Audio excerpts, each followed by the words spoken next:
La lumière est vive, droite, sans nuance, comme si l'été lui-même avait décidé d'être franc. Le vent est rare, sec, et tout ce qui ne ploie pas finit par se fendre. Là-haut, les montagnes veillent sans un mot, dessinant à l'horizon des promesses qu'on n'a plus le courage de croire. On dirait qu'elles prient à leur manière, debout, immobiles, patientes. En contrebas, l'olivier ancien jette son ombre avec cette bonté tranquille qu'ont les choses enracinées. Il ne juge pas, il accueille. C'est sous lui que je laisse, chaque fin de saison de pluie, une citerne coupée en deux, remplie à ras-bord. Pas pour moi, pour eux, pour les chiens errants de ce coin et les oiseaux qui s'abreuvent dans le silence. Une bassine renversée, un tuyau jaune fatigué, des manches de bois qui dépassent, l'autel est prêt. Et puis, il revient. Le chien. Surtout quand la chaleur devient un manteau qu'on ne peut plus enlever. Toujours dans le même silence, comme s'il craignait de troubler un ordre ancien. Il ne prévient jamais. Il n'annonce rien. Il apparaît, simplement, comme une idée revenue à la mémoire. Aujourd'hui, je l'ai vu se découper dans le bleu, entre deux rochers que je connais par cœur. Les oreilles, d'habitude dressées, sont dans cet après-midi affaissées. Sa démarche avait la même courbe qu'un souvenir, hésitante, grave, presque pudique. Il descend vers la citerne, sans hâte. Sa langue pend légèrement. Il ne court pas. Il s'approche comme on s'approche d'un puits sacré, avec respect. Il boit, par petites lampées. L'eau tremble à peine, le ciel s'y reflète un instant avant d'être rompu par une goutte, puis une autre, puis le silence. Il lève les yeux. Je suis là, adossé au tronc, les mains encore humides du travail. Il me regarde sans me jauger, sans m'attendre. Ses yeux sont les mêmes, profonds, calmes, brûlés de solitude mais pas amers. Ce regard qui ne demande rien, qui traverse, qui comprend, sauf un seul détail. Je le filme. Peut-être je le trahis. Je ne lui en parle pas. Je sais que ce serait inutile. Ce chien ne parle pas le langage des ordres.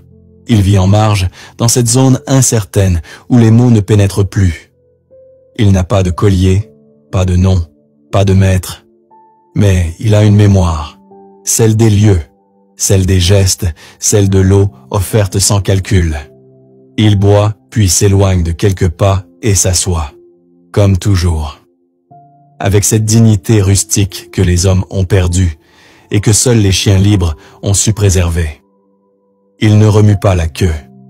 Il ne halète pas bruyamment. Il est là, simplement, comme un témoin. Parfois, je me dis qu'il était plus vieux que ce qu'il paraît. Qu'il a vu d'autres saisons, d'autres fermes, d'autres mains tendues.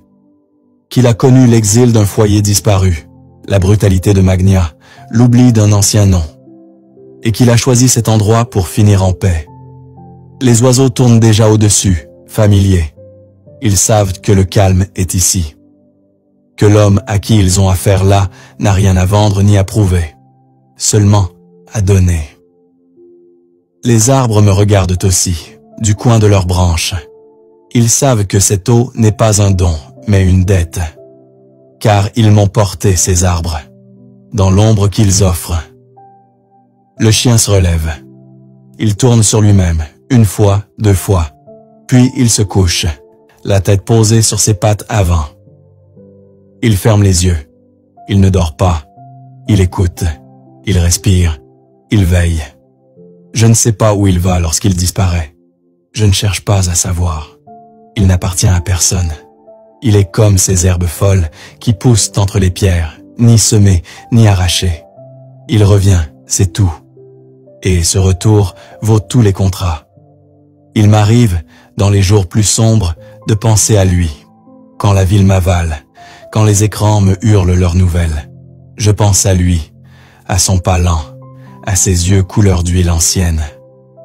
Et je retrouve, un instant, la paix d'un monde sans complications. Il est de ces présences qu'on ne peut invoquer, mais qui vous choisissent, comme un oracle modeste, une bénédiction sans tapage.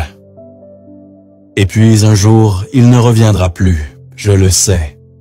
Tout a une fin, même les fidélités s'en laissent. Mais tant qu'il revient, je garde la citerne remplie, les bidons alignés, l'arbre en veille. C'est un pacte, silencieux, sacré, presque animal. Ce chien est mon frère, pas mon frère d'homme, mais mon frère de terre, de fatigue, de lumière, de solitude. Nous partageons ce lieu comme deux survivants qui n'ont plus besoin de se plaindre.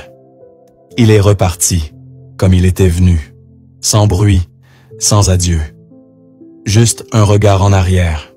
Bref, comme pour vérifier que l'eau serait encore là demain. Elle le sera. Je ne veux pas lui donner un nom. Donner un nom, c'est ouvrir une porte, c'est s'attacher, c'est inviter la mort à dîner. Moi, je ne veux pas souffrir.